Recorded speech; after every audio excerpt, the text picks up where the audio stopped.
اگر جامعه جهانی در امر مبارزه با تروریسم در افغانستان تلاش نکنند، این پدیده تمامی کشورها را تهدید خواهد کرد. انجینیر محمد خان، معاون اول ریاست اجراییه که در کنفرانس ملی تقویت هماهنگی، شفافیت و تشریک مساعی با مؤسسات غیر دولتی در کابل صحبت می‌کرد، از وضعیت کنونی کشور ابراز نگرانی کرد و گفت که افغانستان همکنون به میدان جنگ تروریسم مبدل شده و این امر یک تهدید جدی برای جهانیان است. افغانستان دی جنگ په اول خط کې ده، د تروریسم په مقابل کې د دې تروریسم حمله او مقابله که په افغانستان کې ونسی، ټول دنیا ته خبره سي، یقینا دنیاوالو ته به دغه مهار کول ډیر مشکل او حتی محال وي.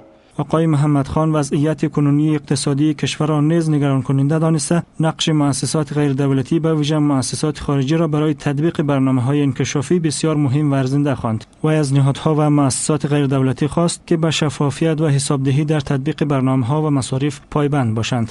د ټول مؤسساتو د اجراءات او مؤثریت باید په نظر کې ونیسي.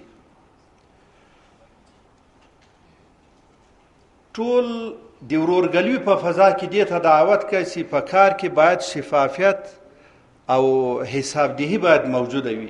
وزیر اقتصاد و معین وزارت احیا و انکشاف دهات نیز نقش و حضور مؤسسات غیر دولتی را یک فرصت خوب برای تطبیق پروژه‌های عامل منفعت در کشور دانسته، روی موثریت کمک‌ها، شفافیت، حسابدهی و رضایت شهروندان از تطبیق برنامه‌ها تاکید دارند. وزارت اقتصاد نقش مؤسسات را در تطبیق پروژه‌های رفاه عامه در مطابقت با اولویت‌های اقتصادی و اجتماعی و ارائه خدمات ارزنده در کنار سکتور عامه و خصوصی تاکید نموده و آن را یک ضرورت مبرم برای انکشاف افغانستان، انکشاف اقتصادی و اجتماعی می‌دارد. در جاهایی که در حقیقت ما نمی‌تونستیم من حیث دولت در اونجا پروژه را تطبیق بکنیم، از طریق این جهات تطبیق شده و این کلان یک دستاورد است. عبدالستار مراد وزیر اقتصاد تعهد کرد که برای مالکیت و مدیریت شهروندان در برنامه‌ها و پروژه‌های مؤسسات غیر دولتی و نیز حق اولویت به استخدام شهروندان توجهی جدی نماید. به گفته وزیر اقتصاد، در حال حاضر به تعداد 1947 مؤسسه در سراسر کشور ثبت و راجستر شده که از آن میان 273 مؤسسه مؤسسات خارجی اند.